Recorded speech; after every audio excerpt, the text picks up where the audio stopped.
They let me in here by myself. Y'all better watch out. I got mental health problems.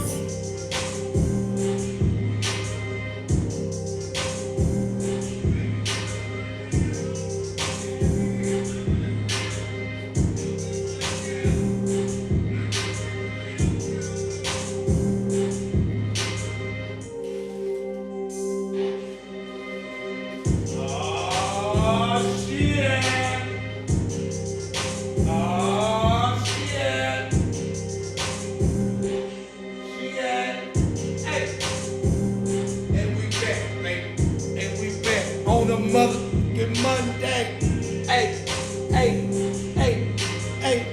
And we back on a motherfucking Monday.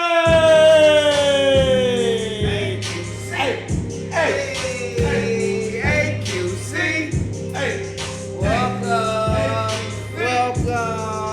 Welcome to the motherfucking coma. Welcome to the motherfucking coma.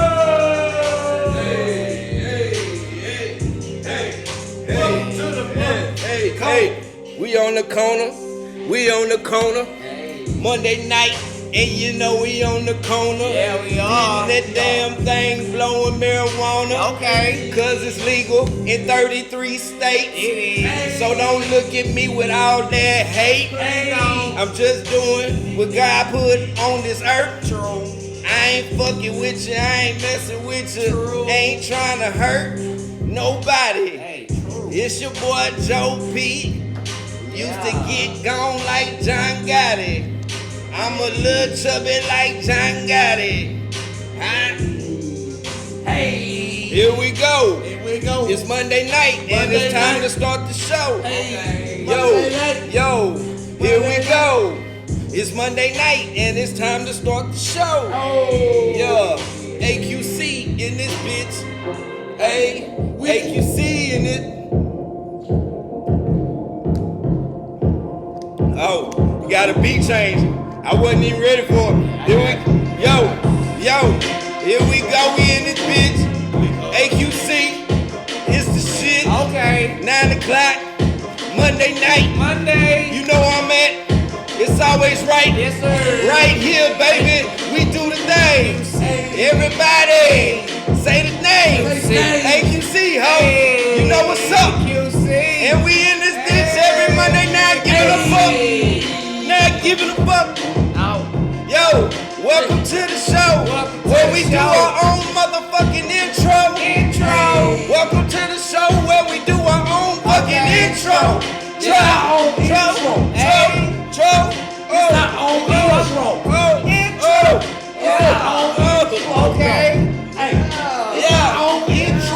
We about to get started. Okay. I'ma hop on this bitch and go fucking, can't say that word no more. Cause it's not politically correct. That's right. I don't really give a fuck. I show disrespect. Okay. I'm a G. J-O to the motherfucking E. Who it be? Creeping through your door, it be me. Okay. Yeah, and I'm freestyling. Okay. We better start the show. Hey, we about to start the show. B-Mo, J-Mo. Hey, we about to start the show. It's your boy KB and Joe. Hey, KB and Joe. Hey. KB and Joe. Going crazy. KB and Joe. Going crazy. KB and Joe. And Joe. And Joe. KB and Joe. Okay, it's Monday night. Going crazy. 9 o'clock. Okay, it's Monday night. Going crazy. Okay, it's Monday night. Okay, it's Monday night. Okay, it's Monday night. Okay, it's Monday night. Okay, it's Monday night. Here we go. Oh, let's get started. Welcome to the Y'all know what it is. What's up, fellas? What's up, fellas? What's up? It's another Monday that we Another are Monday night. motherfucking alive. For Yeah, I'm you alive? barely holding it fucking together. Nigga, are you putting your clothes on? What is happening, Brett? What is going on, This is a physical representation of my mental health. This is what your mental health is right now. This is how it looks in my brain. So if I ask you on a scale of 1 to 10 what your mental health is right now, I don't think I need to ask if it's based on how you In look. the shitter. In the Ladies and gentlemen, we want to welcome y'all to Actors Quarantine Corner. I am Joe P. This is B Mo, and this is KB. What up? We thank y'all for rocking with us. Y'all been rocking with us for 60 plus weeks. For those of y'all that have not seen all our past shit, you got some catching up to do. You binge watch all that crazy shit on Netflix. So what I feel like you can do is go binge watch our shit because we actually talking about some shit. We actually funny. We actually making some sense. We actually entertaining, and you can see the evolution of the motherfucking show. And you don't gotta pay Netflix $14.99 to watch our shit either. And you ain't gotta pay Netflix for. Yeah, they did raise that bitch. They definitely raised it up. $14.99, bro. And they be counting how many niggas using your shit. They finally figured out some signs for that shit. Boy. They like, oh, you just gonna keep Oh, giving you away have your. more than 2 devices. Okay, yeah, we seen a nigga in Chicago is watching your shit. Straight and you up. live in Houston, my nigga. That's gonna be another $5.99. Yes, it is. So shout out to Netflix for figuring out that loophole that we was fucking them over for years. I always wondered how they made some money with that $8 shit down that fucking $7.99. That's why that money kept going up, bro. Bro, And you niggas was just passing that shit out. passing You on my your stuff Netflix around. bill? Like, I got a code. No, They start bro. smelling. I got a code, bro. They- That's my code. Nah, Don't nigga, pass they it be to like- everybody. Now niggas be hitting up See- like, nigga, you on the Netflix? Yeah. You on the Netflix? No, Nah. nigga, I'm finna be on it, but Nah, now niggas do. They just change the password. yep. Be like, none of you niggas You getting be like, on. if Me and my baby having movie night tonight. Nah. Nobody disturbing this Password change. motherfucker. Out of it. So, man, it's been a hell of a week, man. A lot of shit has happened, man. A lot of exciting shit, a lot of not so exciting shit, some very depressing ass shit. It's just been a hell of a week, and I think each week is like that, and that's why we love coming here on Mondays and doing our thing and having our talk, getting to check in with each other, fellas to fella, and also checking in with y'all out there in the public and just seeing what's up with y'all, how y'all doing. What's up, And y'all? because somebody don't probably check on your ass until they want something from you. What y'all So doing out there? you know how niggas do that pre-conversation with your ass before Hey, they ask you for Joe, something. what's good, What's bro? good, You man? They good? don't ask you for nothing Hey. the first time. You be like, How you hey, I was just seeing what you was yeah, doing. man, what you got I've going, been man? chilling, bro. You know, Real? living. I've been What's living. up, Saint? But man, you know, Hey, we gotta man, check in on each other. So I'm gonna fuck with you, man. I'm gonna hit you up Hey, later. what you doing? What you doing next Tuesday though? Shit, I don't know, man. All right, man. Look, man. Man, I piss me, bro. just really hit a rough patch. You know what I'm saying? Nah, did you get Whatever a nigga hit When that, you hit that gesture there, bro? man, look. whatever a nigga let out the breath out, he about to tell you some shit. Yeah, there's some shit going on. It might be some bull It in could front be of that some bull, shit, but or it's it some might shit. just be some shit. But either Some way, type of shit. he finna tell you some shit. But a nigga be like, look, man, Look, bro. that millisecond that he thought of the lie. So you know I'm in between jobs right now. Yeah. And you know the lady, you know she working 2 jobs. She just ain't got the time. Man, I hate to, because you know if I didn't need to, I wouldn't. I wouldn't Man, You know, I ain't man. even the type of nigga I to ain't ask. that tight, cause like remember when we was in the back in the G. Yeah, and you know, I needed used that, to fuck- I just gave I it to used to you. gave know what you I'm saying? shit just to and, give it to and you. then the other time, remember when Dirty was down? I ain't even asked for that back. But I mean, really, you know, real nigga shit, man. I just need a whole maybe 500, man, till next Tuesday. I know it's a lot, bro. I know it sounds like a lot. Like Niggas that's start probably- heavy, that's nigga. probably Like half all I read. You know what I'm saying? That boy say Niggas 500. start heavy with the 5, like my Smack. nigga. 500. You think I just nigga? Can you do 2? That nigga Yeah, start you gotta high because start they really high. want that 2, You nigga. really wanted to. If I could walk away with 250, then nigga, I we get good. I put the 50 on the actual bill I had to pay, and nigga, we gonna fuck up that 200. And just for the record, I know people out there looking like, what's wrong with Brandon? But, I mean, this pretty much how I look inside every day. So, Unfolded. good to see y'all. Unfold. Turn me inside out today. Turn me inside out today. You feel unkept inside? Yes, bro. I feel unraveled. Bro, what's going on, bro? Let's speak on it, Mental man. health, man. You know, that's why we here today. Let's just check in with your mental health first, nigga. Let it be seen. Let's check in with your. How was your week, man? I had See, nigga did the breath. And it's just Monday. You know what I mean? It's just Monday. We just started. Still got 6 more days to go. So this. I barely made it outside of the day, but I made it here, and that's all that matters. You are here, nigga. This is how I came. You here? Yeah, but I mean, mental health wise, I'm pretty good, man. I took a little hit yesterday with some news about a good friend of mine, Makiva McNeil. Oh man, that was tough. Yeah, man. She was a director of my latest show, Passover, here at Rec Room, and she passed away yesterday. So I definitely took that to bed and heart a little hard, man. Yeah, we were pretty close, man. We never really intertwined before that show, but since that show, like, we always talked and kept in touch and had wonderful ideas for this city or what it should look like or how it should work as far as black people and us working. And yeah, man. So I just feel like we just lost another avenue into that. You know what I mean? Like, we lost another pathway into that future. So she was a bright person, man. Like, a real light. She had, I mean, just graceful ideas, man. Like, just everything. So yeah, man. Outside of that, man, just we do want to send our condolences. Yeah, man, to the family. I knew her briefly, so definitely shout out to her, to her tough, family, and we're praying for all of y'all, man. So tough. But other than that, you know, same old shit, different toilet, new toilet paper to wipe the shit. Wipe it up. You got to get some new one. Is it better? It's dirty already. Is it better toilet paper? Nah, it's just toilet paper, man. It's just the same? Mm-hmm. To wipe the same. I be going to Dollar General to get mine.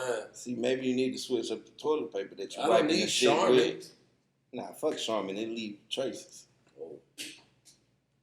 Charmin too fuzzy, dog. That shit don't deserve to go in the ass. I don't know if I should say what I was about to say. The kind of leaders. Never mind. Moving on. KB, how was your week, bro? KB, how was your week, bro? My week been good, bro. Can't complain. School out. Finally had my first week, like, to just chill, even though I didn't find some other stuff to do. Sent out some audition information and stuff like that. But it's been a chill week. Can't complain. It's just hot. You know what I'm saying? Moves I really, really wanted to make. Just don't want to make them. Like I'm feeling my age when it comes to heat. So I'm like, sheesh. For real, man. Hey, Like, whoa. if you are in Houston, get out now. Get out now while it's still Bro, I had to look up what the fuck heat index meant. Bro. Nigga, I kept hearing it so much. You don't remember that like 10 years ago? Oh, it's gonna get real. This stuff. No, I know, but they ain't never used to call it index. They just used to say, nigga, it's hot. Yeah. Now they talking about, well, nigga, it's gonna be 95, but the heat index is gonna be 115. 115. Yeah. So basically, you walk outside, it's 115. Exactly. 90 don't even If matter. it Yeah. feel 115, it don't like feel 90. 95. I don't give a fuck. It's fucking 115. The heat index, man. Look like indoor, but it feel like outdoor. And you know, every nigga trusts his car fucking temperature. As soon as he get in the car, he take a picture. No, of that's it. a lie. That's the car. That's inside your car. That bitch say 138 degrees. Yeah. So You believe that- this Yeah, shit? you No, believe you how hot believe it that is? shit. What that means is you should probably let your windows Windows down down. before you take that picture. Yeah. So you fuck around and Let it air out. Don't drive in it. You know, let it breathe. It's Why would okay. you pull your car out and let it drive around, bro? Bro, what's it going on in the world? That's cool, KB. So how your week been, bro? Man, my week was exciting, man. Got to go to San Diego last week. Okay. San Diego is a fucking great vibe, man. It's like Austin, San Francisco and Miami all rolled into one fucking city. So That sounds dope. if you want to go be on the beach and live South Beach, Miami style, you can go over to La Jolla and do that shit. If you want to be in the city, you can be on some San Francisco shit, just be in the city. And then it's a fucking hippie ass place, just like fucking Austin, like with a bunch of fucking, just weirdos, lots of artsy type shit around town, man. And they got medicinal weed. Recreational and medicinal weed. So it was just a great place to be, man. Yeah, sounds it's a great. fucking awesome place to be. Sounds like an awesome place to be, bro. Man, I'm so sad. But came back, jumped in the fold, man. Had to holler at my son. That's, that shit is, he realizes now when he's not going on trips. Yeah. So now it's like, y'all motherfuckers finna leave me. And so I got another trip coming up. And so he's like, man, so y'all finna just dip again without me. That's just what's happening here. So just dealing with that aspect of that. That's funny. Actually thinking like I ain't never had to consider, somebody when I'm taking trips. I'll just be out. Yeah, I gotta be you like so. I gotta feel some type You of feel way some about type of it. way, Like, man, you want to come? Man, they could have came. You want to come, little man? Like, this is a business trip, but you want to come? All right, man, come on. But, man, just a lot going on to prepare for going back out of town to actually work. Fucking trying to get some shit in order. Trying to be a fucking man and change my own fucking car battery. And that shit went to shit on these new age cars. Oh, yeah. Apparently, you got to do some shit with the computer system. So, fucking, man, it's just... I need help. I need help, y'all. Don't look at me. I need help. Bro, YouTube only help you so fucking much, you need the code if you got a computer type car. After you change the battery, you gotta have the code. Man, I need something because that motherfucker got a bunch of brand new batteries in it and won't fucking do what it's supposed to do. Man, all right. But that was my week, man. So we had this episode tonight, a great chance. I mean, we dived into this before. We stuck our toe into the subject, but never really like fully dove in. So, but we wanted to talk tonight about the mental health of artists and actors, to be more specific, and just the things that artists and actors have to deal with mentally as actors, as people that have to go and do something that is quoted to be one of the number one fears in the world, which is to get in front of people and speak or perform or do a task or be vulnerable or, anything in front of a group of people or a crowd. It has been documented that people rather jump out of an airplane with a balloon on their back rather than go talk in front of a group of 500 or 100 people. And I'm not one of those people. Definitely not. I'll be very firmly planted on the stage in front of 500 people talking. Wow. Yeah, that's what that thing is. It's a fucking balloon that could pop at any time. So, but just understanding the mental part of what it is we do and what it takes to stay steadfast in this art that is not always as rewarding as other people's jobs are, and how we deal with constant rejection, and how we deal with the acceptance of winning something, almost, getting the part or being accepted, and how those things differ. So just to start off, and we'll kick it off, man, how do you personally deal with the constant rejection that you have to take during audition season and just as an actor, period? And if you haven't dealt with it, say that. But if you have, just talk about how has it been. I know personally for me, I've dealt with months of rejection before getting, a yes or, so just speak on, and we'll start either Brandon or KB, what it's been like to deal with rejection, either on a daily basis, a monthly, or on again, off again basis. Rejection is hard.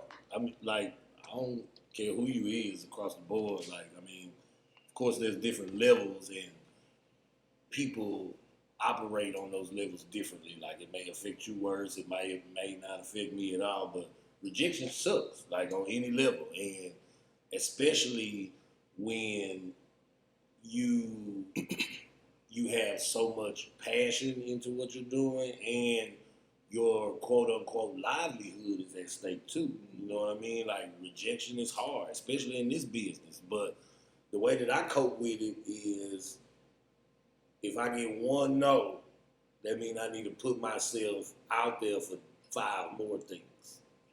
If that makes sense. Like, that's the way I cope with it. Like, if I get one no, okay, well, let me go shoot out 5 more questions and see if I get a no from one in each one. Like, each one of them, I get a no, I gotta shoot out 5 more. You know, just, I don't know. It's hard, man. Like, cause I don't want to be cliche and be like, oh, you know, I just try not to worry about it. Like, I definitely worry about it, but that's why I do more to more, supplement that. Like, more lottery tickets out there. Man. It's like fishing. Like, shit, if I got 20 fishing lines out, I'm sure I can get at least one by the end of the day, right?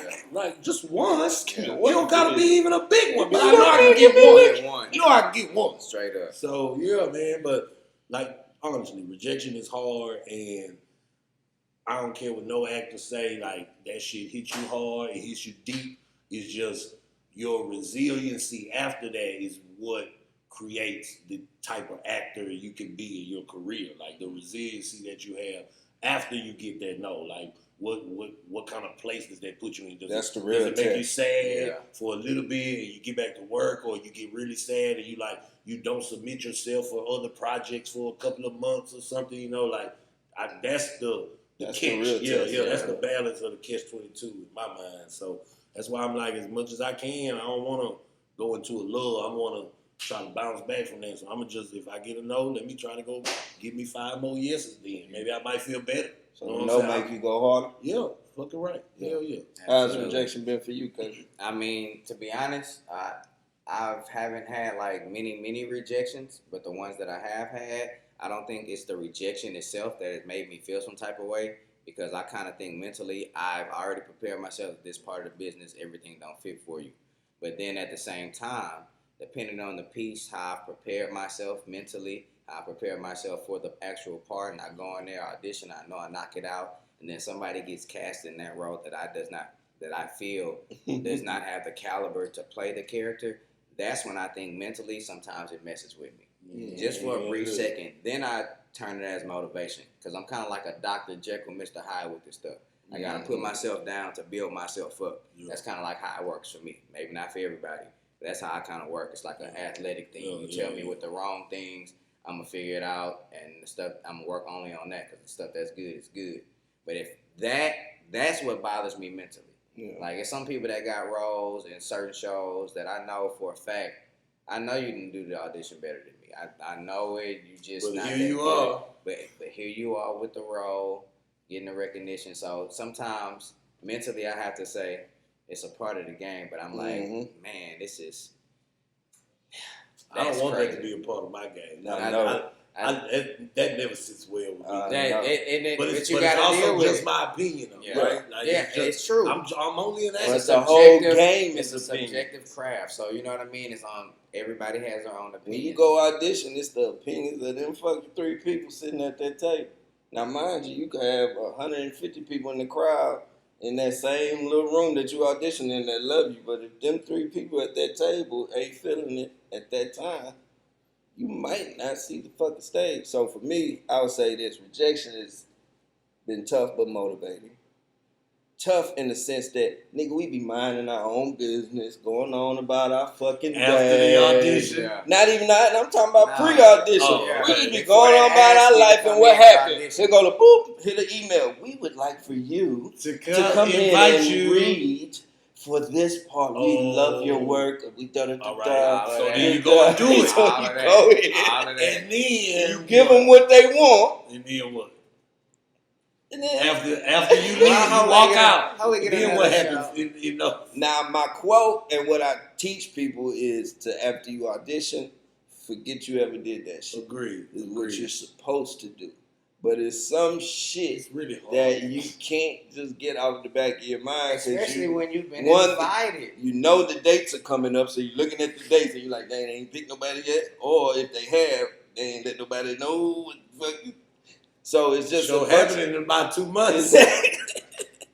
So it's a constant mind fuck of just what if or what could be or well what if I should have what if I said it like that instead of that? Maybe they was looking because I seen how they liking the calm nigga. Maybe they like the uncalm. Or maybe they like but the other dude was in there. The other nigga had Dockers on. You know what I'm saying? But he was real cool though, and he was. I heard him commenting. Yeah. So I was like, I'm gonna do it the other way, but probably should have did it calm. Maybe I should have did it calm, done something like different. But so the choices, it's a mind fuck. But at the same time, when you don't get the part. I can't say you can't hit a state of motivation, but I think that comes after the state of, especially if you've been doing this for a while. If you've been doing this for a while, it's a state of fucking, god damn, like, or depressing feeling that just comes over you for a moment. Now, many might not be able to shake it off and bow the fuck out and be like, nah, I'm good on this, because I don't want to keep having this reoccurring feeling.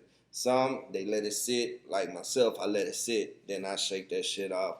And then I'm back to the motherfucking work. But I cannot lie that there is a period of time that I'm just like, man, what the fuck?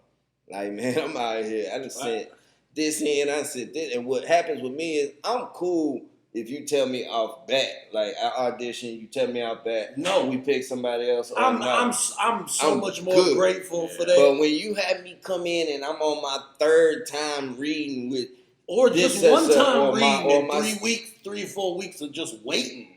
Or when you read for all of the characters in the play. And you're like, you ain't like me for any of them?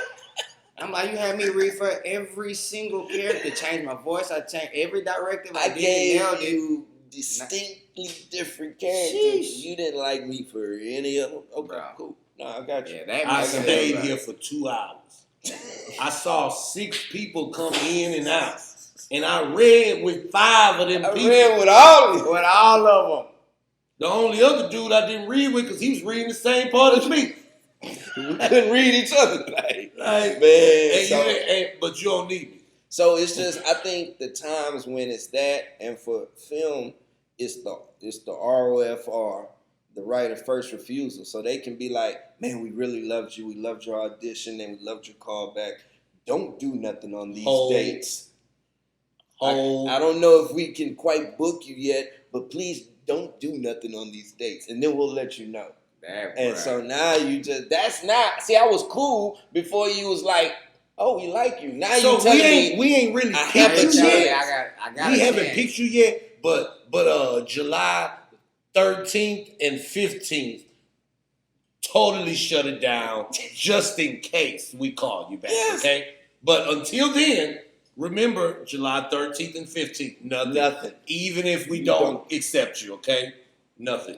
And then what will even happen is the date will go by and you'll probably deny some work that you could have had, and the day will go by and then you'll be like, well, shit, I ain't even heard back. And then you hit them back and they're like, oh, yeah, my bad, we moved on with something else. The producer wanted to go a different way or such a, And it's just like, okay, all right, back to the motherfucking back to drawing the money that I could have been making. And it's constant. It's a constant mindfuck because it's kind of like, especially here in Houston, we wait. I mean, we can be aggressive and go audition, but everybody here has seen us. Yeah. So it's like almost everybody, let me not say it's a huge fucking city, but almost everybody that counts for something has seen us, in some form or fashion doing some type of thing. So it's almost like we gotta sit here and wait for you to be ready, or for you to come up with a show that we can fuck with, or for you to want to deal with some black dudes right quick, or I need a black dude now, or or a dope black show is going around right now. I want to put my hands on it, get it right now. So it's like, in that aspect, we waiting around. I mean, except for when we creating our own opportunities and shit. Which is why we do that, because we were tired of waiting around and having our hands in our face. So that's what has helped me with Rejection. Yeah. Knowing that, because me and KB remember back in the day, because we would be at the ensemble, I'd do 4 shows one season, and then maybe like 1 show the next season, or no shows. Yeah. You know what I'm saying? And I'm like, So I'm just not supposed to fucking work. So I just got that idea like, yo, nah, man, we gonna put ourselves in our own shit. And that's what we did. And so for me, that's what Rejection has done for me and motivated me in that way. Makes more like self-start. Yeah, you know what? I'm not gonna wait on you to give me a ring and tell me to come in and read. Yeah. And this is your third time doing this for a certain show, and you keep going with either this dude or you gonna keep going with that. All right, cool. You know what? I'm gonna put on my own stuff. I'm gonna produce my own show. I'm gonna put my own product out. And until you ready or find a show that does fit me, I'm gonna do my own thing. And when you have time for me, I'll be there. But if not, I ain't just gonna sit around and wait. No more. But let me ask this thing. So, how much does your ego play in your like the level or status in your mental health? Just whether it's dealing with the acceptance of roles or rejection or like auditioning against friends, auditioning against strangers. Like, how much of a role does ego play being helpful or detrimental to like your mental health in this process of like being an actor? Nah, ego has played a part, nigga. Yeah. A huge part. Like it's the ultimate part. Ego has the ultimate part. I mean, ego has made me miss out on some shit. Yeah. To be honest. Because I was feeling more of my ego than the work that was being presented to me at the time, and I went with ego over the work. And in some cases I was right. In other cases I was like, damn, I missed out on a dope ass, good ass project that I could have been a part of, thinking that, I don't want to go backwards. I'm trying to go forward.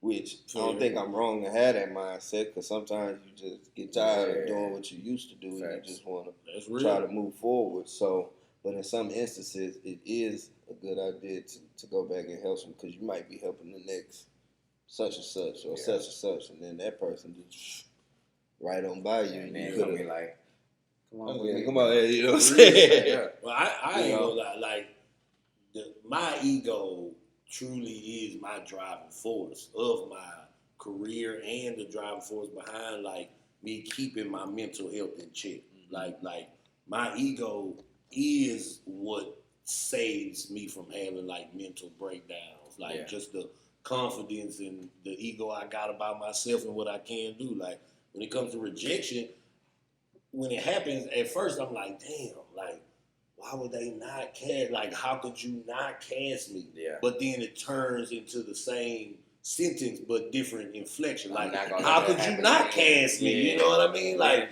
y'all and tripping. then it switches to I'm not gonna let that happen. Not again. Exactly, and I'm about to go do 5 other things. My ego is definitely the driving force behind even the hashtag never not working. Like, cause shit, if nobody gonna cast me, I need to make sure I'm working just to go against that grain. Like, you know what I mean? And my ego definitely has saved me from some terrible moments, like in my career, as far as like mentally, like, you know what I mean? Like not getting the roles that you really, really want, like, and like just saying like, fuck it, like I know I'm better than that, and they tripping, like, you know what I mean? Like don't worry about that, they tripping, like it'll be alright. Just keep pushing, drop some more, drop something else down in the water, and something will come up, you know. So I agree with you. I'm kind of on the same boat with you. My ego is I think it's more that competitive. I'm an athlete first. I was an athlete first, so my ego was I've always been small, have little man syndrome, always had. I know that. I accept it. So that's part of my ego. Like I feel that I have to be better than other people simply for the fact that I'm lacking. Yeah. That's what I think. Yeah. So because of that, that mentally makes me go hard. So my ego helps me in the competitive spirit. Like when you said meeting strangers in the room, I love that shit. Yeah. Like I like eat that when there's people that don't know me or even know me and don't know what they can expect and they're waiting to see. And I love that. And that's part of my ego. Now what I have noticed, what I found to be dangerous with ego is, because I'm competitive, but what could be dangerous with ego is it makes those depressing feelings come in. Because when you don't get shit, at the same place that you probably been going. This your third time going there now, and they might have been like, "No, you almost," or you might have got to the third audition, and then they been like, "It came down to you and such, you know." And then the ego is either it's beat like up, it's the door, or, like you know what I'm saying. Your ego is like hyping yourself Your up. ego, but or the reality of it is it's not that. So it's that like, it's damn. that, but it can tell you your ego can hype you up, and it can tell you, nigga, you ain't shit too at the same time, and have you believe in that. You know what I'm saying? Which in essence, if you move ego out of the way sometimes and look at your overall body of work or what you have done, you can't. You wouldn't be as depressed or feel the same way you feel, because it's like, nigga, I do this. Come on. Yeah. It's like doing it for sometimes I gotta know what you know what I'm saying. But sometimes what ego will blind you of what you have done because you're so worried about what the fuck I need to be doing right now. No, that's real. I'm You know never not working, and I know I ain't did enough. Like, I ain't even did half of what I'm supposed to. You know what I'm saying? Could be doing. And so, sometimes I just check myself when like, you think about it, like, nigga, look at what you done. It's people in this city that don't get called every fucking year to do shit. We think it's normal that motherfuckers is supposed to call you every year to come read for something or to be in a motherfucking show. There's people that's been in shows with us. That was their first and last motherfucking show. And they want to keep doing this. Yeah. And so sometimes I gotta check myself and be like, nigga, look what you have done. Look what your art has tell. And ego will blind you of that sometimes. For me, ego will blind me of that because I'm like, nigga, you ain't done shit. Or you be on Instagram looking at somebody else and what they doing, and it's like, and that's what ego creep in too if you submit to it. Like, God damn, this nigga doing this. That's why. Or this nigga got this. Sometimes I gotta call like put my ego in a little box.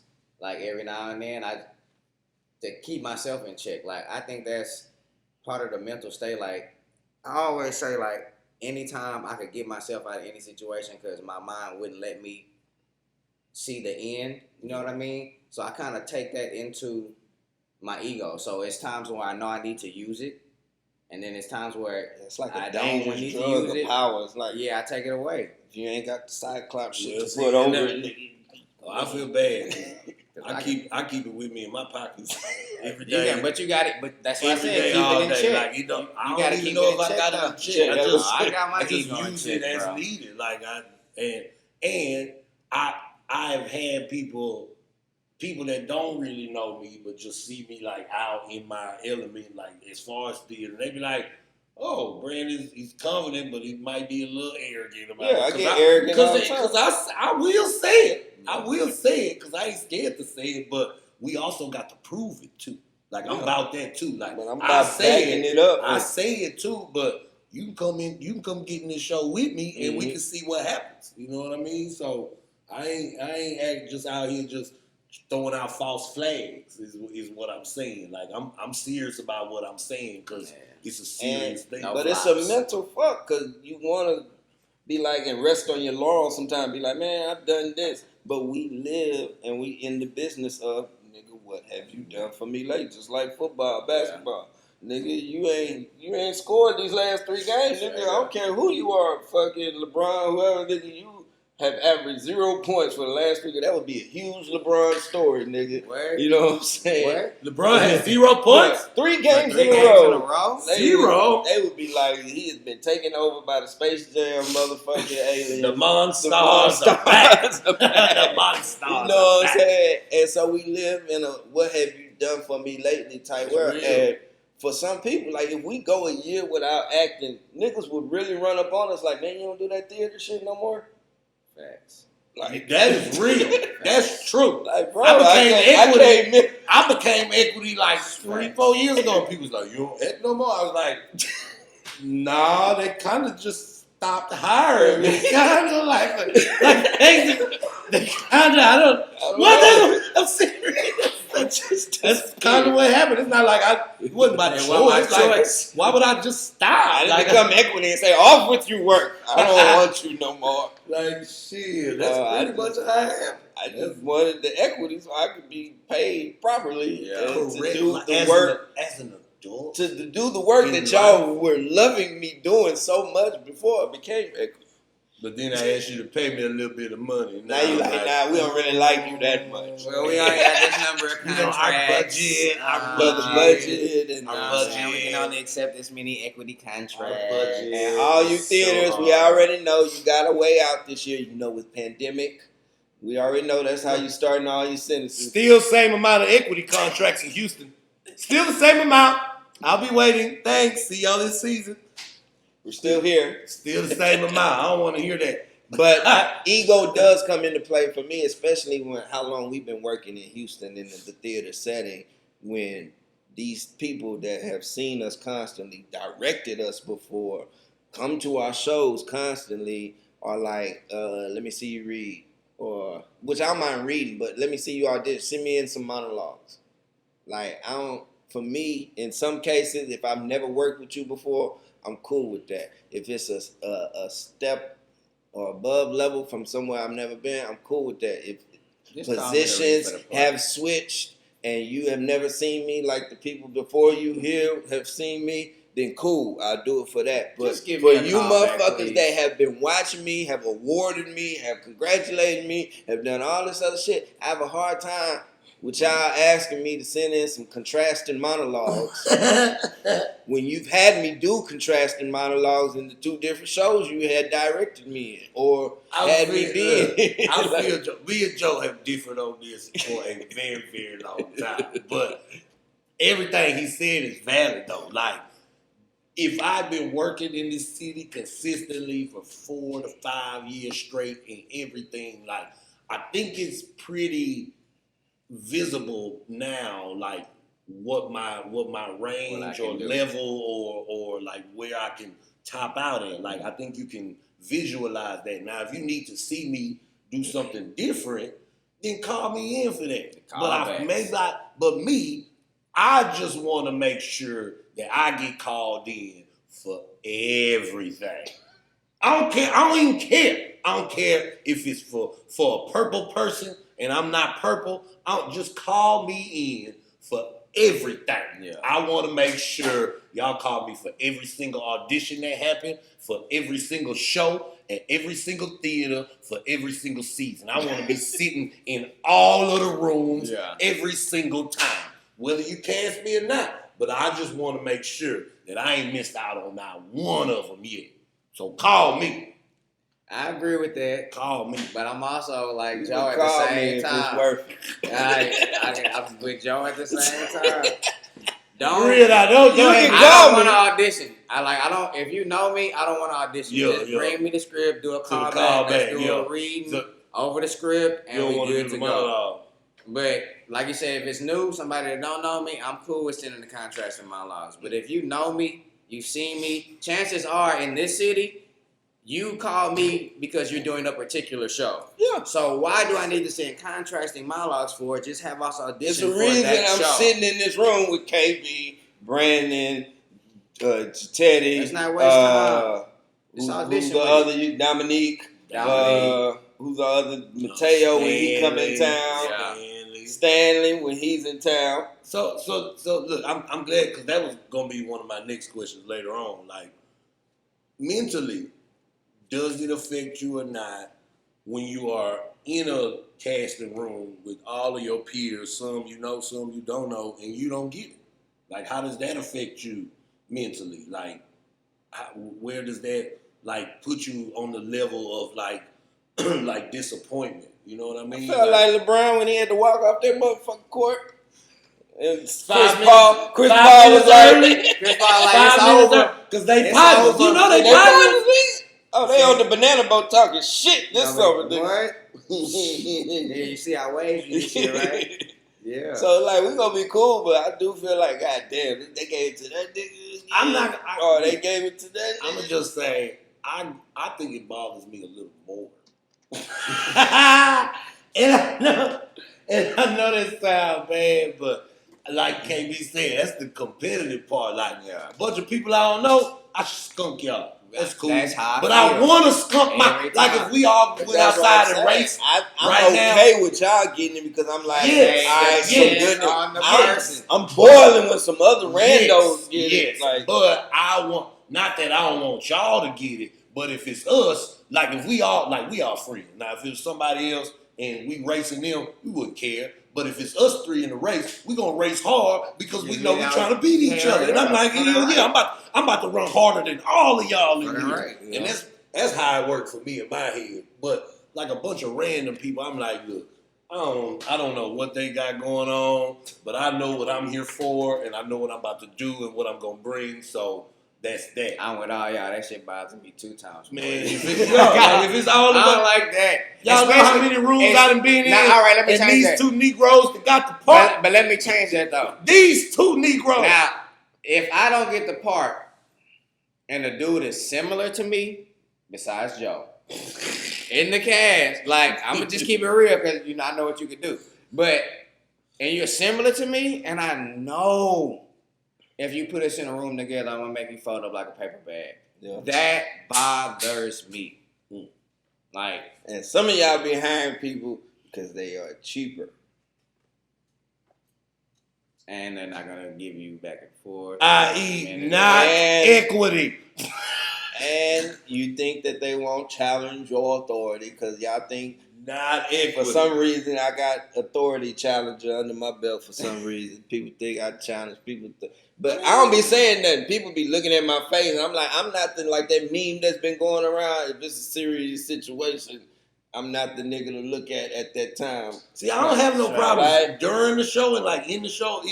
It's the things that I say about the whole process as a whole. Because, I'm an open That's what book. I'm saying. I'm open book. I'm be like, oh, nah, we ain't doing nothing right now. But my face not going good. Yeah, they not directing us, but we got like 3 more weeks. And see how you vocalize, my face be sitting there like, I be at notes. I'm listening to the notes and I'm looking like, what's your and you look at bro, that monologue was what? You like that? But I'm not saying it out loud. My face is just going. And then at the end, the director always wants to joke. I saw that you. Well, Megan, was there anything wrong? Is there something you wanted to say about what I was saying? I just simply be like, I don't like that. Like, I look, hey, bro, leave it to me because I will. Like, I'm very. Now, if you ask, I'll tell you. In a rehearsal room, like, I'm very mutable. But if I ain't feeling that, I'm just going to be like, look, like, at the end of the day, I still got to go out here. Yeah. And if it's not working right in my body or in my comfort level, we're going to have to find a new avenue because it's not going to understanding what you're trying to. That's what we be trying to figure out, man. What are you trying to get out of me? What is your vision? Because that's really what it's about. The director or whoever's running y'all has a vision, and they're trying to get you to see the same vision as them, so you can portray it in a manner that they saw it in their fucking head. So, but you got to get that out of that fucking director's head. Yeah. And that director got to make fucking sense for me. Like, it could be off the wall, but it still got to make some type of motherfucking sense. I got a question, but I'm gonna finish this. I think I know where you're going with. Yeah, this. Like it's not that it has to make sense like so much, cause if anybody knows me, sometimes I don't make sense at all. But I got sense though, if that makes sense. Mm-hmm. Like I got sense, but I'm sure nobody's understanding what the hell I'm saying or talking about, or even just the point I'm trying to make. But that doesn't make it not valid, like in the sense of a director's point. Because I definitely have been in a situation like that, like where in a show with the director, they have a vision, and I don't see it that way. I don't feel it.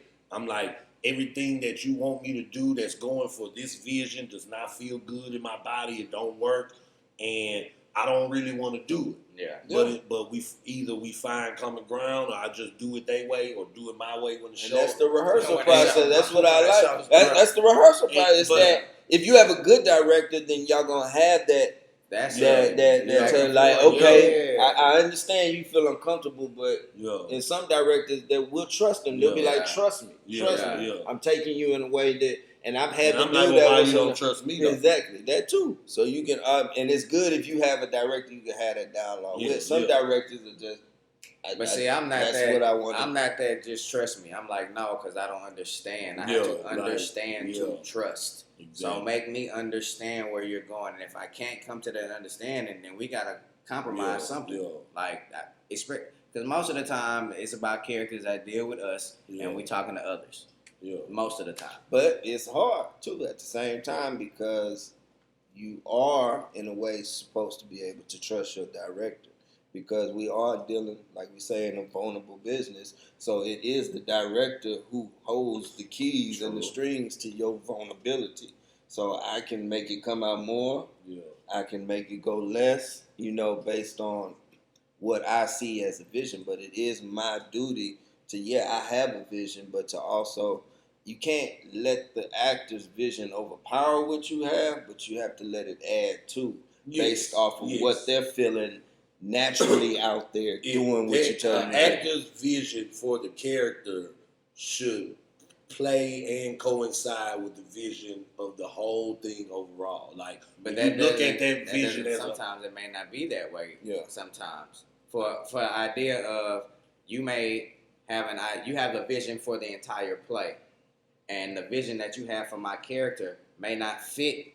I may not understand why you want your character to be this way when I know that this is this type of person. This is how I read it. Now, if you just want me to play it your way, I need to know that from the very, very beginning. Don't let me know that it's going to be a back and forth choice. That's true, but I feel directors going around. Like, I'm just speaking biasly now. Mm-hmm. Like, as a director in my mind, like, I hire you to be you or whatever the hell you're going to do for that character. Period. Like, that's what I hired you for. Now, that's what you hope. I could have an ideal, right? But if I put those ideals onto you, we already starting off on the wrong path. Like, you are your actor. You are going to be whatever you decide you want this character to form into. So if I come into you like, hey, he need to be like this, and that, whether you understand it or not, and it causes more disconnect when you don't understand those things, right? Like I'm saying, hey, I need this, and that. You only understand two of those things, and I'm not receiving one. So now I'm looking at you as the director like you're not giving me what I want when I hire you to give me what you have. Not what I want. I hired you to literally like give me what you have as the person for this character. So if I'm coming in with these implementations already, like I'm already like taken away from you and your process. At least figure it out.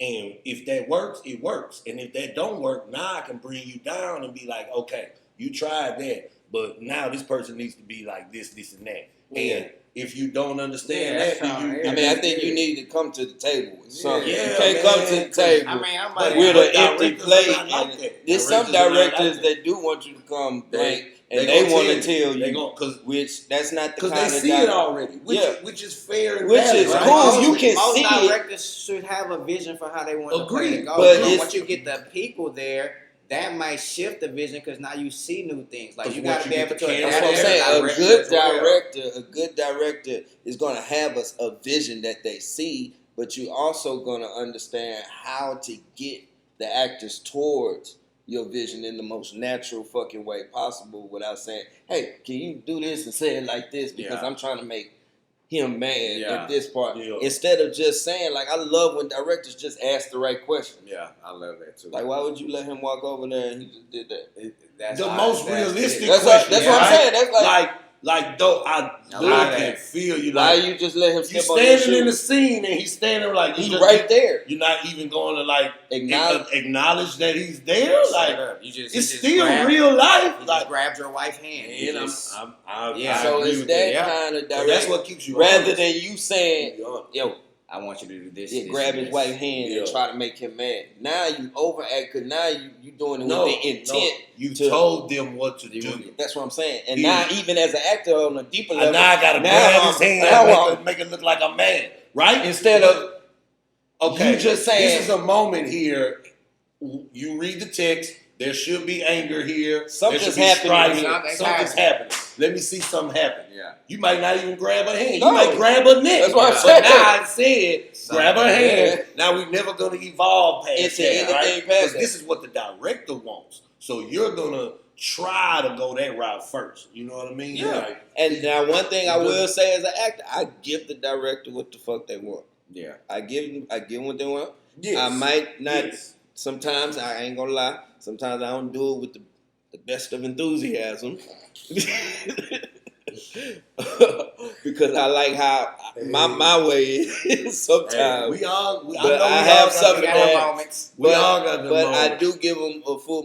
More times than none, I give them a full-fledged view of what they want, so they can fully see. And then some directors are like, "No, I don't think I want that." You know what I'm saying? And I'm like, yeah, that's what I was fucking talking about. Like, but this what you wanted. Great. And I got a problem. Like in that moment, I'm still gonna ask this question, but like in those moments where the director's like, okay, can you give me this? And I'm not feeling it, don't want to do it, and give it to him so unenthusiastically, like not on purpose, but subconsciously. It is like on my body not even responding to this. So now I do it unenthusiastically, and they're like, That's what I wanted. and I'm like, man, It's some now bullshit. I'm I'm not mad. doing that shit. Now I'm angry. I'm gonna wait till you leave. Now I'm upset. Now I'm so Makes no upset. sense. That wasn't good. I did that on purpose. Now, do y'all think because actors hear so much rejection, is that why we're used to hearing, and this was asked in the comments, is that why we're used to hearing actors dealing with drugs and dipping into that? Personally, I would say I think actors would do drugs regardless of rejection. See, But it does help. Let's be. It does help numb. I think they use it. Well, yes, both. I think it goes both ways, right? For rejection, but I also think more actors are prone to drug use for the what's the for lack of a better word, like to keep the enthusiasm about what they're doing up. Because like you say, the ego will beat you down. You know what I mean? Yeah. And it's not that you aren't good, and it's not that you don't want to do what you're doing. It's just you've been mentally battered so much that now you're looking for an outlet, and you start using these avenues, right, while you're doing what you're doing. Yeah. And if it's working, like for that moment, you're still doing good work, and you're forgetting about your problems for the moment, you know what I mean? And it all coincides like that. That is a storm waiting to happen, because now you have made yourself somewhat dependent, like or at least mentally. So you know, like with this recipe, this thing works. Like even if you don't do it, but you know, like if I take this before I go read these lines or go do this, I'll be good. You know what I mean? Because it worked last time and it worked the last 2-3 times. So I think it just forces a codependency on it instead of like just they go hand in hand. I don't think they go hand in hand, but it definitely will. One will snowball into the other. Like I think it becomes a codependency and a coping method, but also for actors, and I'm speaking on actors. I don't know about other artists, but we deal with some brain functioning that I don't think regular people deal with on a normal basis, or whatever serotonin, whatever the fuck leaks in our brain when we're on that stage. Serotonin, and dopamine, and that high that comes over us, that adrenaline, all that is just rushing together for us to go out there and do that part. And then all of a sudden the show is over, but our levels have not returned to where they are. So for some people, it's not in your down moment, it's in your up moment that I want to keep this ride going. Or I need some way to come down from this high.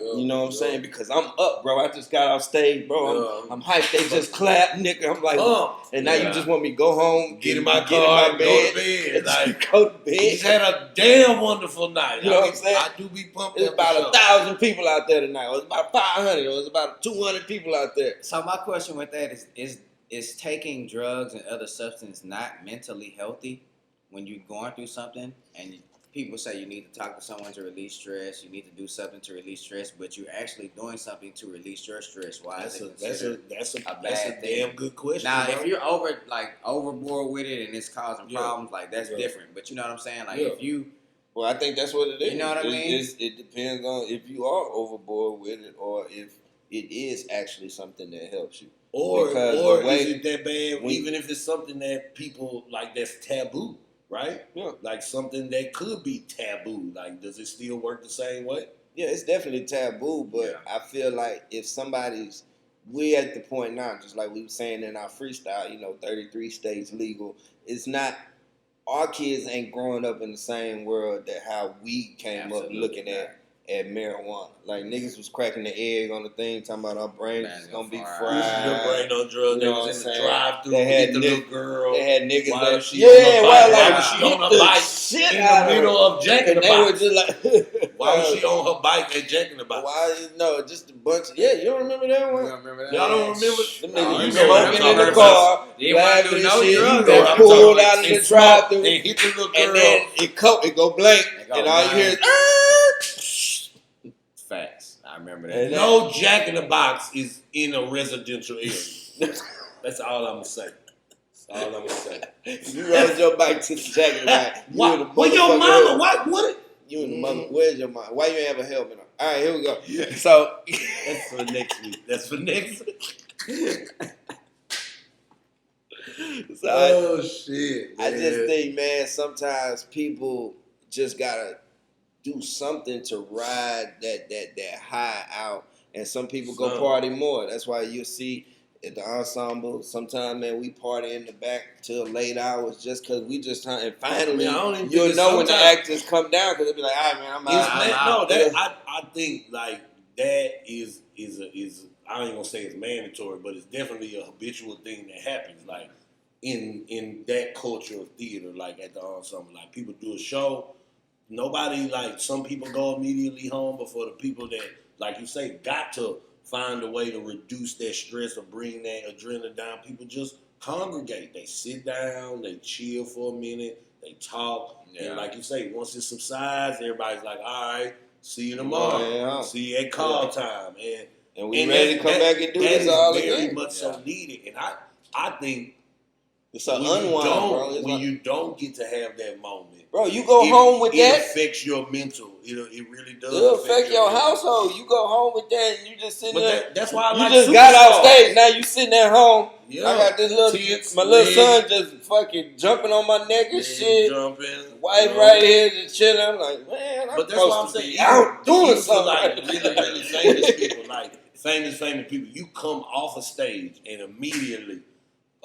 Managers, promoters, pictures, cameras in your face. Like the moment you get off the stage, you go backstage, you might have a little moment, but you gotta get right to the bus. Whole way to the bus, you're getting swarmed, people swarming around you, keeping the swarm away. Like, hey, that I know they gotta mess with you mentally. Like, not having that decompression time will affect your mental health. I believe, in my mind. I haven't been a victim of that personally because I'm a decompressor. And what I was saying is if you dose this right and you have control of what you're doing that gets you through and you're becoming successful, you're not lacking, you're not sacrificing certain things because you want to do this thing, but it's actually adding to or enhancing what you're doing or actually making it a way for you. And I'm not saying for alcoholism and all that other shit, but shit that has known, like I said, our kids are growing up in a generation where they're not going to look at weed as, oh, this drug. Like, in like a couple more years from now, man, that shit might be off the Schedule 1 list, and it's going to be listed as some over-the-counter shit at that time. So they're going to grow up knowing, like, oh, maybe I just shouldn't overdo this, but this is not some shit that, hurts you unless you use it in a way that it can hurt you. Yeah. So I feel like people do have coping mechanisms, but it's instead of going to the doctor to get prescribed artists and actors, we feel like, shit, I'm going to self-medicate my motherfucking self. So if I just do this, I'm good. And I've been doing this for like 12 years now, so I'm pretty good. It works for me. But we don't know the long-term effects until you get to the long-term, hopefully. Yeah. So I can't speak on it. I can only know that it does help get you through, get you down. You know what I'm saying? Yeah. And for me, I give up.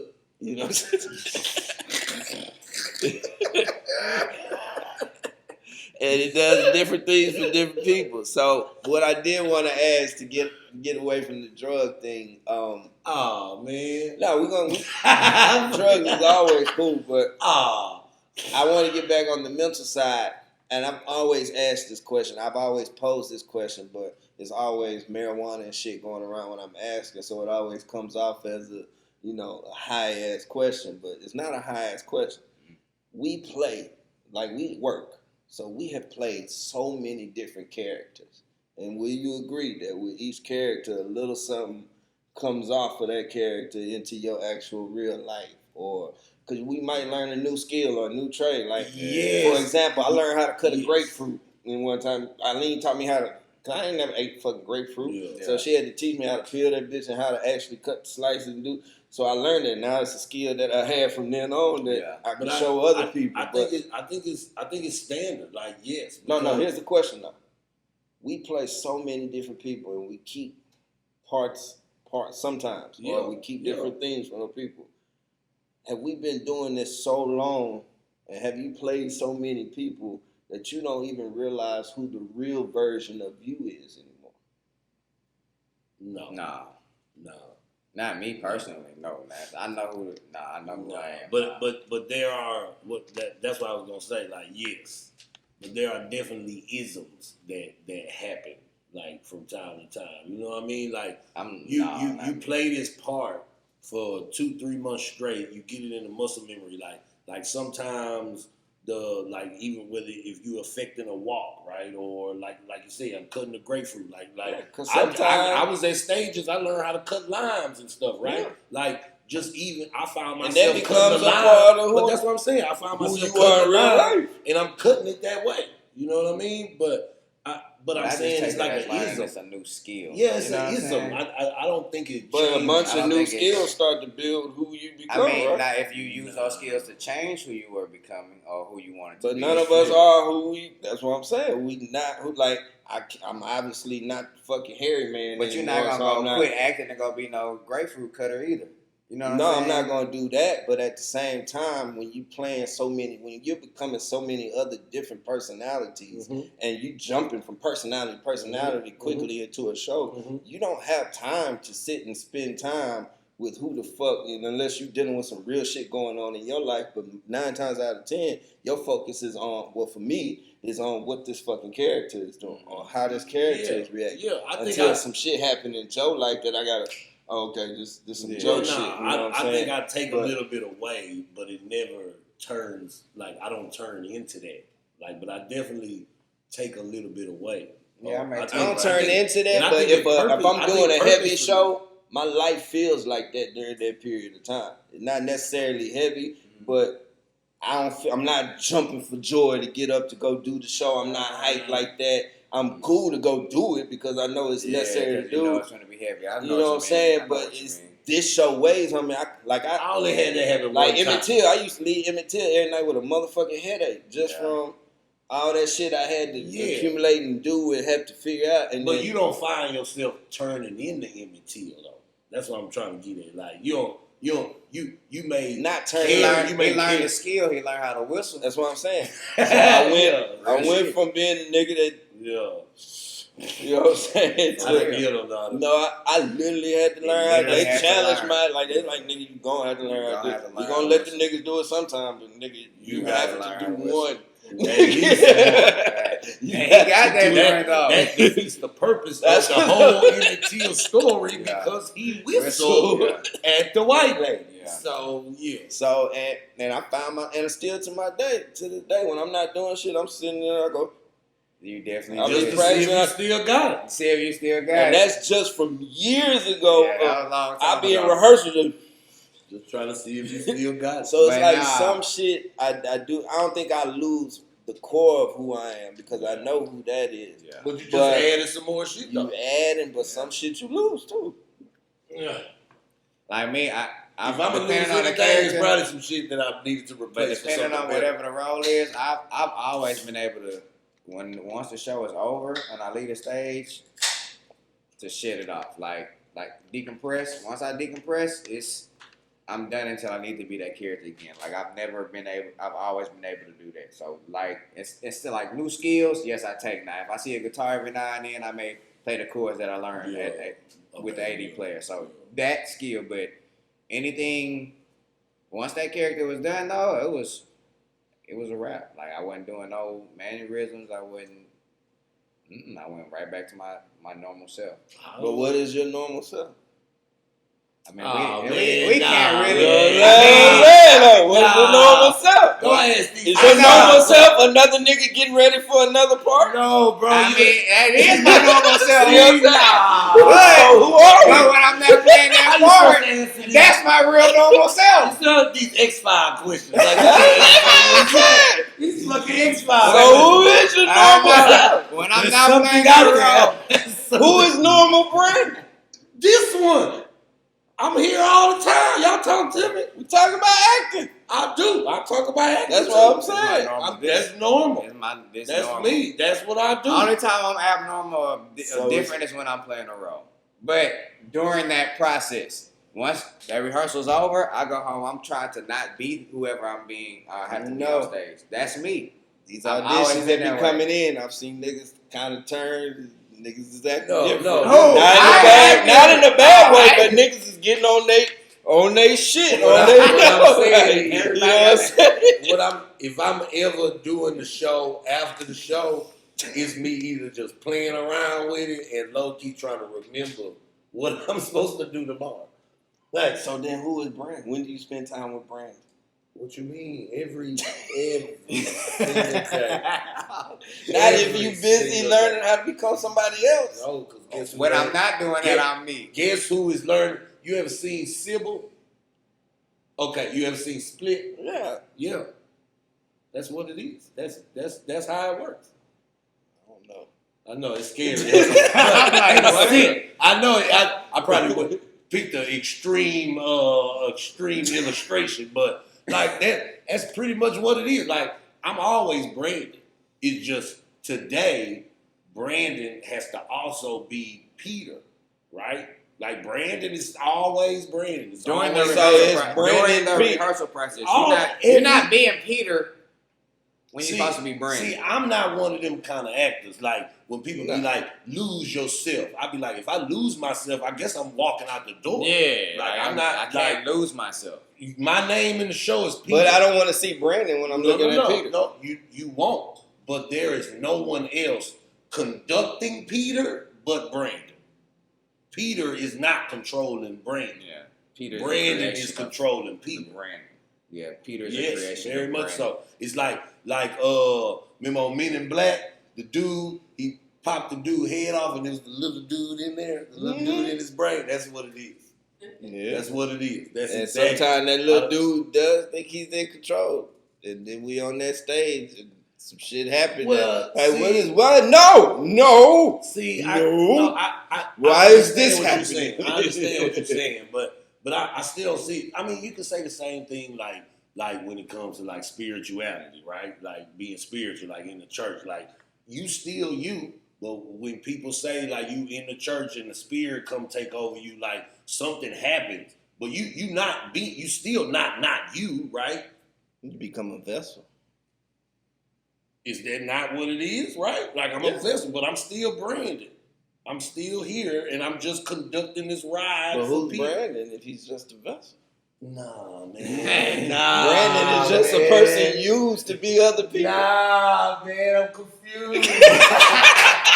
Exactly, that's what the fuck I'm talking about. I'm confused. I'm only somebody else when I'm doing I already need mental help. The rehearsal over, I'm back to me. That's why we need therapy, bro. I think actors need therapy after playing so many different actors, people. do y'all have the option with therapy? Is that part of y'all plan? Yes. Like I know we have an education. I used it. Yes. I ain't gonna lie, we actually got pretty good therapy benefits. It's some of the best health insurance back in the day. I don't know, there's some bullshit now. I haven't taken some bullshit now. But the health sharing from back in the day with equity, yes, I was using it for therapy sessions. And that shit I just do more things. Costs $25. Like you say, if you carrying something with you, I just do another show and shake that off because I gotta put all of this inside now. See, now you That's my bringing thing. that to my rehearsal. Now you No, I ain't bringing Otis. nothing. No, I'm shaking that off. You I got to put this dude in here now. So when is the regular person just in there? I'm always in there, bro. I'm always. So You people seen just come and Split? get on top of Have you? you seen Split? Yes. It started as one person. I know. But the other people were just, they just compounded. Yeah. You know? They came But out. So he was niggas- at the base of all of them people. It was one person at the base of But all who of was them he? people. But when He he was don't- them other people, but he wasn't in control. Well, he wasn't.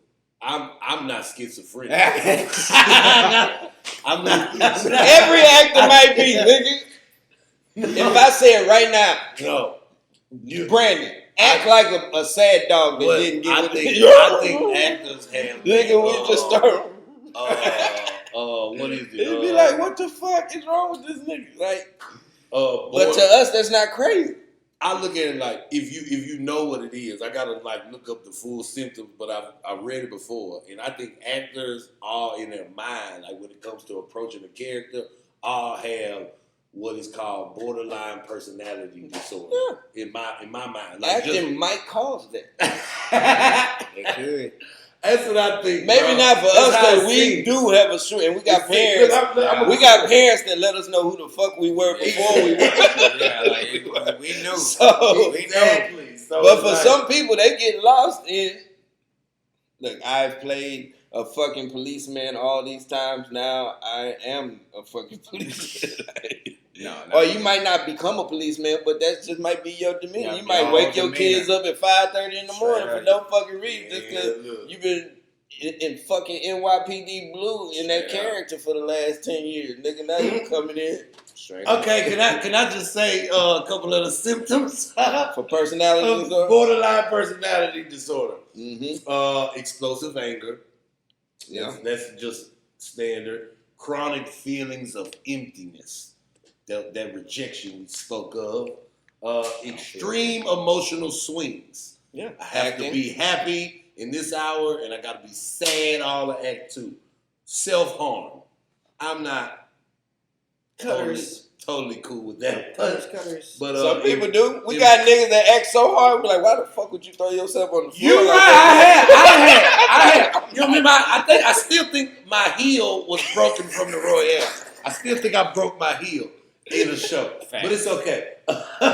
Impulsive and self-destructive behaviors. Yeah. I played that That's role kind of too. what we were talking about like the drugs and doing that. Unclear or shifting self-image. I just remember that one because that seems like the top one. Who are you? I only said that because of you, Joe. But I don't see it that way. I know who I am. Like, And who are you, dog? And look, Who are we, nigga? Unstable relationships. Unstable I was relationships. battling that, yeah. Yeah, it's real. I battled that most of my life. And fear of abandonment or terrified or being abandoned or left alone or not accepted. Or not picked for a show. I know it might be a stretch, but that's how I see it in my mind. So what comes first? Personality disorder or acting? Or does acting cause the personality disorder?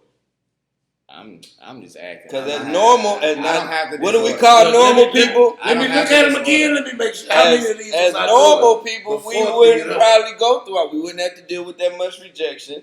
But some people in 9 to 5 might do. You might put out a. But some people don't deal with that much rejection, and they are. You truly might get a happy. report to your boss, and They they be happy. like, "I don't do it over."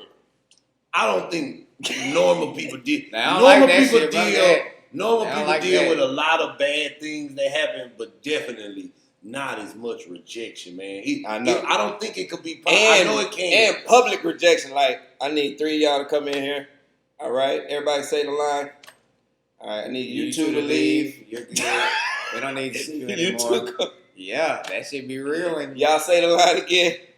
All right, so you go home too. Like, how do you stand up to that, bro? Like, you try. that So room you go from trying to 50 tell me? people to 20 people to 10 people to So you 5 trying to people tell me to you did that 5 times this month, Bro. and you don't have chronic feelings of emptiness and explosive anger and impulsive and self-destructive behaviors Yes. and unstable and unclear and shifting self-image. So they told you no in 7 this times industry causes us to have personality disorder, which just like the NFL, we should be offered free mental health facilities and utilization of their whatever the fuck it is that we can get from them after we finish acting or when we get to a certain point. If you have played 400 characters, you're not getting you can't. We should have gave you some after 2.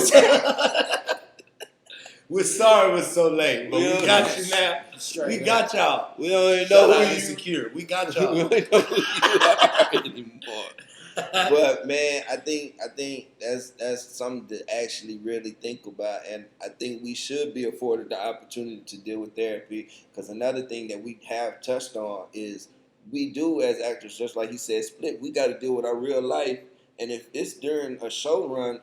The showrun don't give a fuck that your car is broken down, that your kid is sick this week, that your motherfucking wife leaving your wife leaving you. Ain't no PTO. There ain't no PTO. Ain't that no the PTO. Lights off at your house whenever you do get back home. You know, that's what the fuck you got to return to and do. Show don't care about none of that. Show gonna have a call time. Show gonna have a start time. And unless weather or something that is crazy happens, the show will go on, and you have to go on with it if they have your ass under contract. And so, if you want to get paid, it's a mental thing that actors, you gonna go on, or you gonna get sued? Yeah, that actors have dealt with, and you had to make a decision on how to compartment, and that's why we become good at compartmentalizing. Because yes, I'm dealing with this right now, and this is important in my life because I have to address it. I have to address this, like even all the way into Joe's places. Motherfucker! God damn it! I gotta go. Done that a lot. Done that quite a bit of time. All right. I'm ready. I'm ready, y'all. I'm ready. And now I gotta go be the character that I'm supposed to be, and I can't let and everybody know how easy it is to let anger and other different emotions you're dealing with slip into your character with. It might be not even very evident. It might be slightly. I might be running them lines faster, and you looking at me like, why you lying? What's going on? You looking mad at me? I gotta be able. I gotta change my hurt. God damn, that's what we're doing tonight, Joe. We're literally gonna be happy in the next scene. That's what we're doing tonight, Joe. Okay, exactly. We about to be happy in the next scene, and it's just like, man, I am happy. But hey, no, shout out to HBO though, because she said theater should be the escape from your real life, which is why I can't get jiggy fully with the thought of like I'm not Brandon, like you're not gonna be Brandon, like I can't get that same thing. I can't get jiggy. Yeah, get jiggy. Did you just see it? Hey y'all. It's Mental Health Week, okay? Let me just process through it.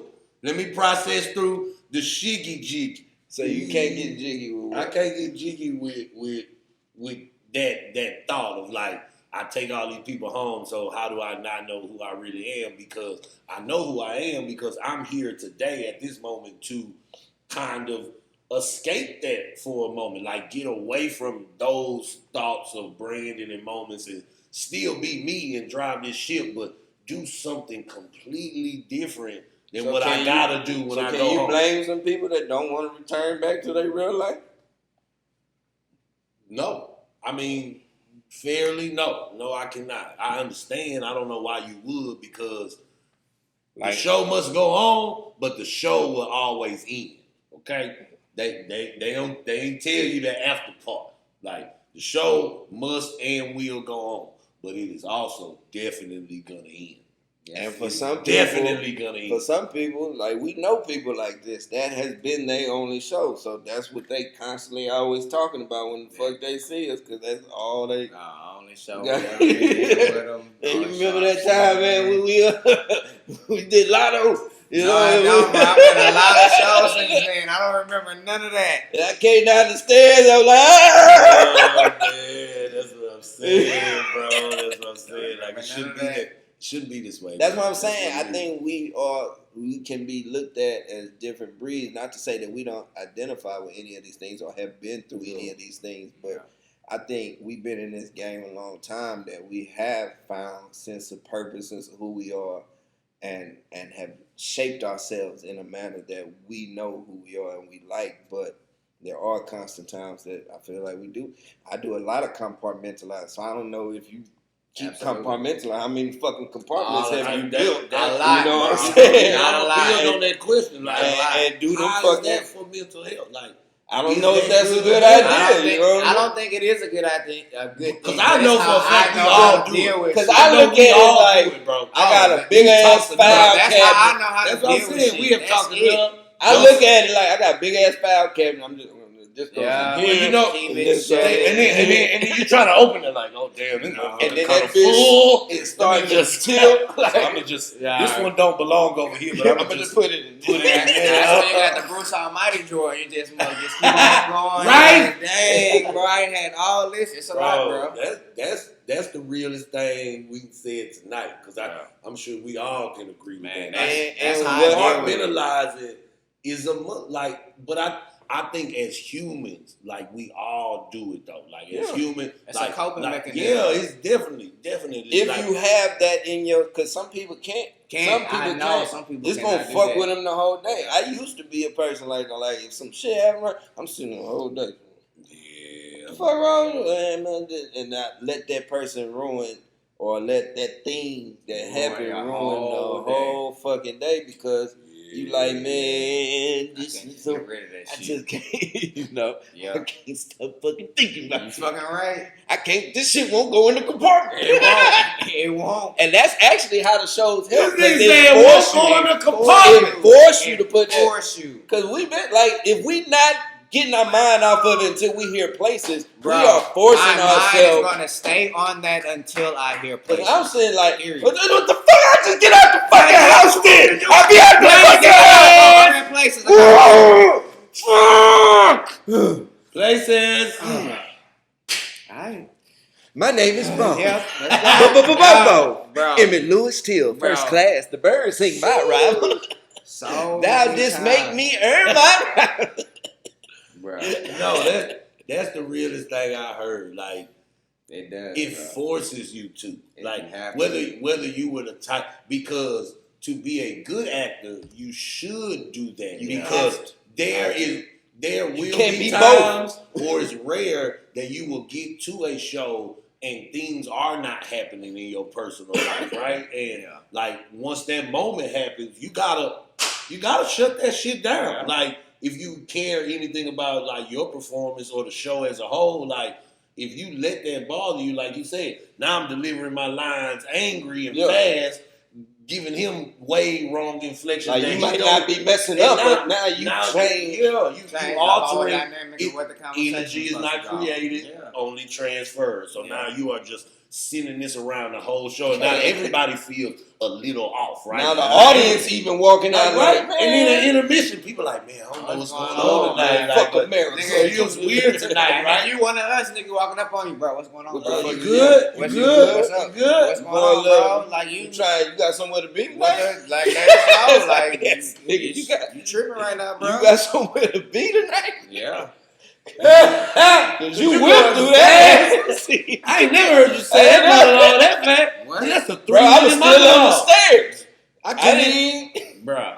The stage manager come tell it. I wasn't in the kitchen yet. You talking about get the water? I was like, hey, your scene coming up. I was like, bro, I know I got 3 minutes. I ain't have my shoes on yet. Bro, I've timed the scene. Now, what I will admit to is I don't let it fuck with me on stage, but I have come off that stage, snap back into Joe right quick. Check the phone. Oh, okay, and then go back to okay. I'm just gonna bring it up right now. It's so hard, but it's so common dealing with relationship problems in the middle of a show. Nigga. I have been there. I ain't been there in a while, but I talk about your mental. Man, that is what causes mental health issues, because I don't even think your brain is prepared for you to be that. I mean, and you are intense, right? Yes, you said, you your see adrenaline, you your see adrenaline is up Because because your body already knows you're about to go do a show. You tripping right? And you know I got a show. That's all you want to scream. That's all you want to scream.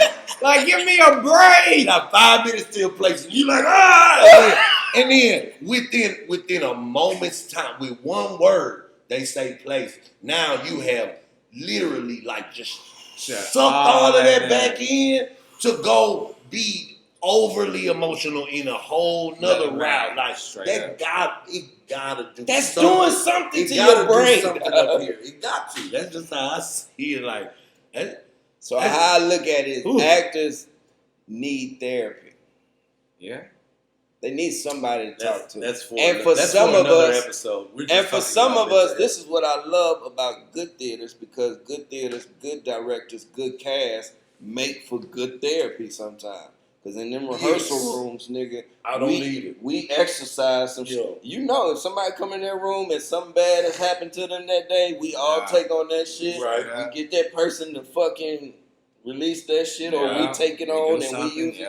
Right. I remember we doing Singing Ink rehearsals in the middle of Donald Trump winning, and we all came in like, this bullshit.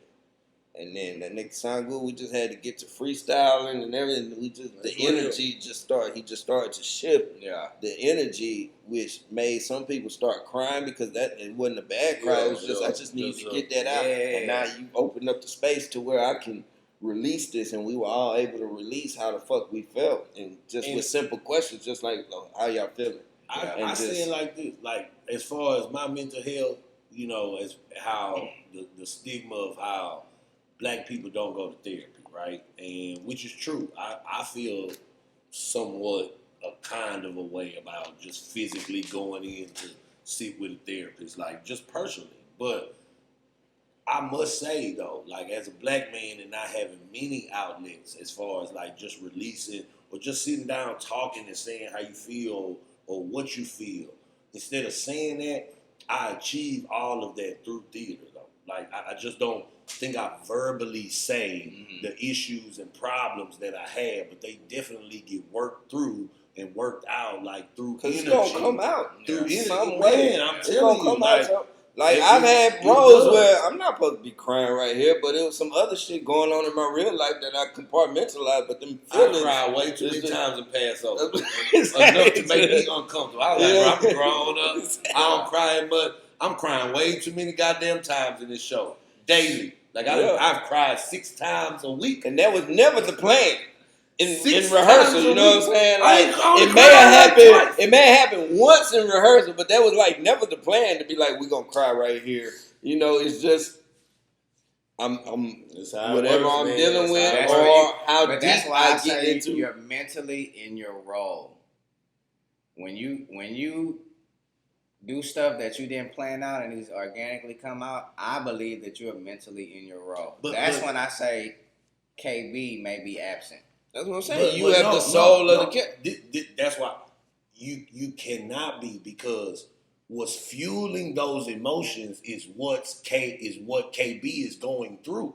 Like you already came in mad. You know you got an emotional scene. Like that anger, whether it turns into anger or just you have to know how to channel that into the next. It's gonna come out. It's gonna come out, but you have to know how to channel it into the next emotion you need to have. I mean that's what good people do.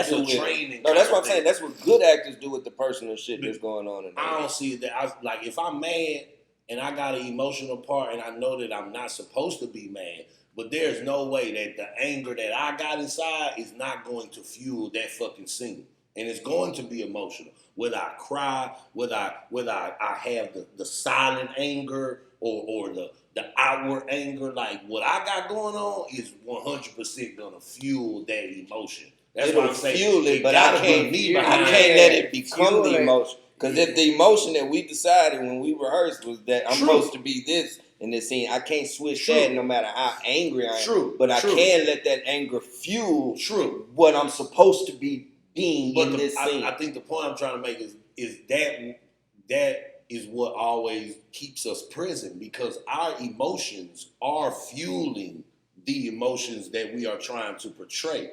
You know what I mean? Like you cannot portray Charles like a random character name. You cannot portray Charles as angry without KB knowing what anger feel like or how to produce anger or what that look like. Like, you know what I mean? Like, you still have to breathe the life into that. So if I'm the one breathing life, that means I remain alive in this situation. You at do all breathe times. life, but then but I also your take understanding of KB, anger 'cause you can't playing be a role. Charles's anger unless it's supposed that's- to be. Exactly. You see what I I'm saying? disagree with that. See, Because they're y'all know I'm but unorthodox. they're different levels of anger. That's what I'm saying. Charles' anger is my KB anger. but it may not It be might for that not supposed particular to be. scene. What if it's not supposed to be? Not physically. Cause see, that's when we get to talking about like different training aspects of it. I'm just mean like general emotion. Like physically, how Brandon looks angry is not how Charles should look angry.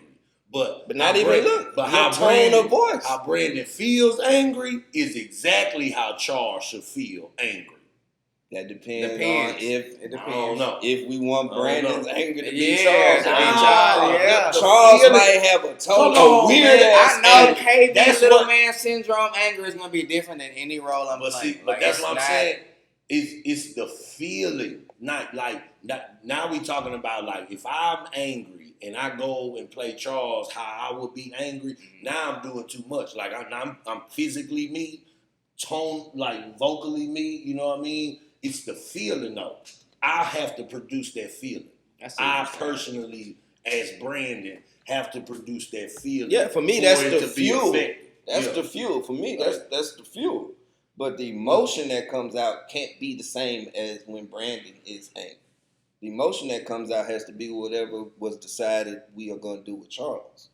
Is what I'm saying. Yes, I don't I'm want the to person. see. Yes, whatever emotion we have decided that Charles has to feel, It's still gonna be derived from. I have to create from that Brandon and then make give that it to happen. him. So That's what you're saying. I always got to be present. At Yeah, some but if point, it's you know what anger I mean? and the emotion here is supposed to be happy, you know what I'm saying? I don't care how angry Brandon is or what.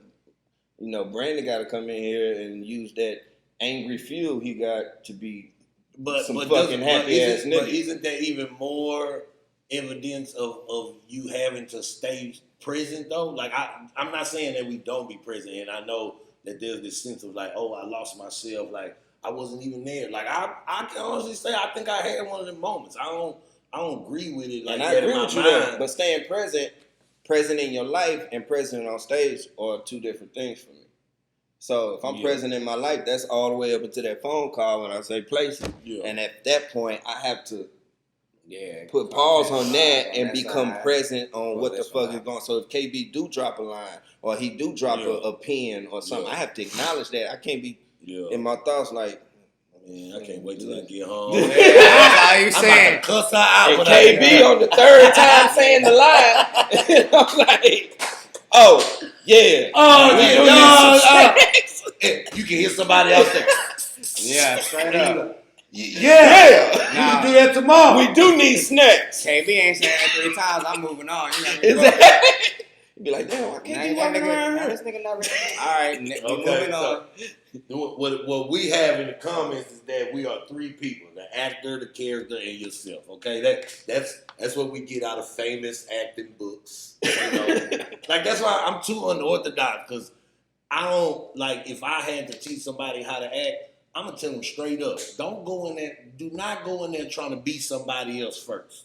Don't act. You can't do Nah, I that. agree Like with you on that. if you can't do it on your own and just access those emotions, you're not gonna be able to do that acting like somebody I else. agree. Like you can't even get to those emotions. Now you want to put an accent with it. You want to That- affect the walk and That be everything. my and first you can't even note get to for that people point. I teach Like- is if I can tell you're acting, you're not doing a good job of acting.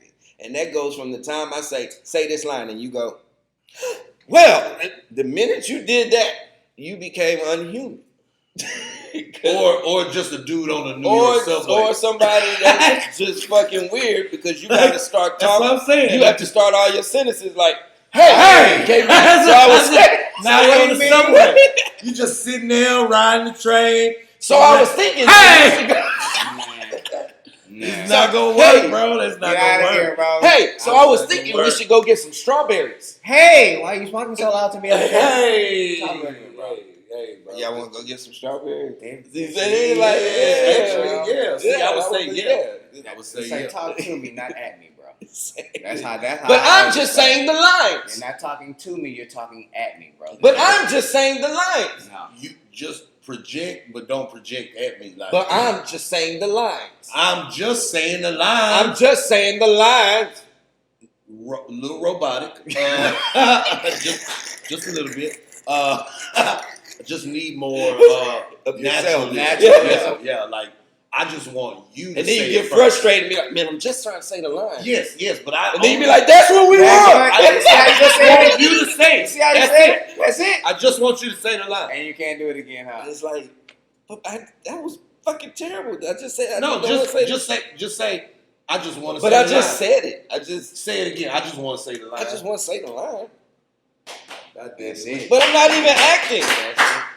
Exactly. Exactly. Yes, grasshopper. Grasshopper. Oh! And you have graduated. And once again, everyone, this has been another episode of Masterclass. Now you get to move to yellow belt.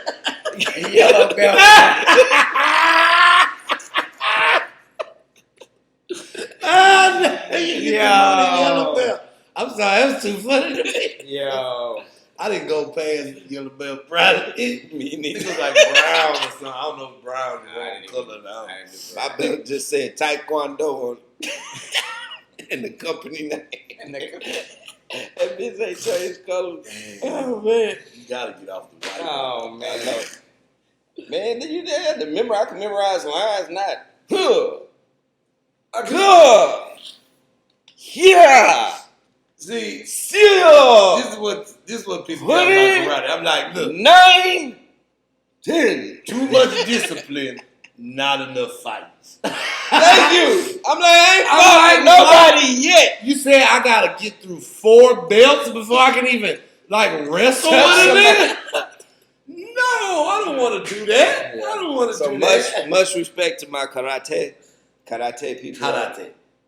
I hope I'm not. That's Yeah. Karate. Just say regular. It's karate. Well, It's karate. Karate. just I just that's offensive. Karate. It's definitely offensive. It definitely is. These Stop are it, called stop it. these are called microaggressions. Touch. They talk about these in your equity and inclusion classes that are going on at Well, I ain't your with corporate, the at your corporate job right now. I ain't with It's the microaggressions, it's the things that we don't notice that we're doing that hurt other people. So I can't say. And then you bowed. So they would highlight that as, yeah, you said karate. You know what I'm saying? So off that. Have you been in karate? Yeah, before? you have to bow, yeah. Karate. Yeah, what? I know what did I do wrong? You just why you had to do the whole Why you just didn't say karate? Okay, so Cobra Kai, nigga. Like, what you want me to do? Like, you just piggyback their offensiveness. Yeah. I'm like how pretty you su- shifted I'm that. pretty sure they don't like Cobra Kai. what am I supposed to do now? Like, I like it. I don't know. I don't I was know. just saying, the corporate drama I've been doing, those are the things that they highlight. You know, it might not be your intentions, but your intentions don't make up for what your actual actions are. My mental health still ain't good though. It's a little better after the night. So It still ain't basically, good. everybody needs help with the mental health. Yeah. No matter what job or profession you are in, you need to get your mental health checked on, whether it's through a friend that is your therapist or if you can actually afford it. Most of y'all have health insurance through y'all jobs. Do. Y'all Check it don't out. realize. Not the actors. None. I'm talking about the people with jobs out there. You know, y'all have health insurance, and these are one of the benefits, whether Check you it know out. it or not, you can Please. use your fucking benefits to go You paying for to it. some fucking therapy, man. Don't just wait until there's some shit going on inside your body. You don't feel like Or it a feel right, chiropractor. and then that's when you go to the doctor and you get a full checked up and everything like that. Before, do all that, but also use it for your mental health too, so you Yes. can get checked on And if you have, ask your pastor. I mean, well, some of y'all go to these big churches, you can't even reach your pastor. But ask your pastor's pastor or the assistant, the mini pastor to the pastor. The mini pastor to the pastor. The up and coming pastor. But talk to somebody at church, man. My parents did a lot of therapy sessions there too. It helps to just be able to talk to somebody that's not going to judge you or have an opinion about what you're saying. But you don't even know me though. That's the whole point. If I know you, then I'm already got set notion like of what you're telling. From the minute you open your mouth, like, okay, Brian, yeah, some bullshit. I mean, but that's the thing though. But that's not the thing. You're not coming from an unbiased point of view. You coming like, I know this person, but I'm gonna tell you if you bullshitting or not right now. But the therapist is gonna be like, well, how does that make you feel? And I'll be like, yo, bitch, am I fucking up right now or not? But it's not. It's not always how does it make you feel.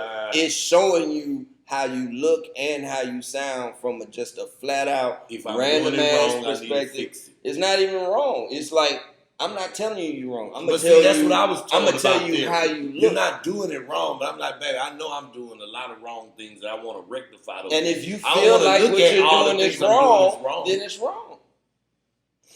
And you know it's wrong. If it makes you feel wrong there in your little heart muscle, then it's wrong. I feel like I'm and talking then you to need to kindergarten. change. That's therapy. That's therapy. Are they all like kindergarten teachers? No. Like what? But I'm not going to tell you it's wrong. If you feel like something you doing is wrong and it's constantly fucking with you, it's probably fucking wrong. But what if and I if don't it's feel not like wrong it's to wrong, it's somebody just bothering other people? Huh? Then that's wrong. But I don't feel like it's wrong. It's just bothering other people, though. Well, other people might be in therapy because of what you did. fucking doing. It's wrong. They might be in their therapy like, this nigga does this shit all every the time. fucking day. I don't know why he does this. So confused, but it bothers me. It really, really bothers me. He doesn't even notice. And he does it every day. He says it's just him. No train of thought. Like it just flies out his mouth. Like it's just. I don't understand. He bows unapologetically. I don't understand. He keeps saying karate. You better stop. Man, get your health. Your mental health is definitely wealth. Yes. Man, y'all has been another episode of Actors Quarantine Corner.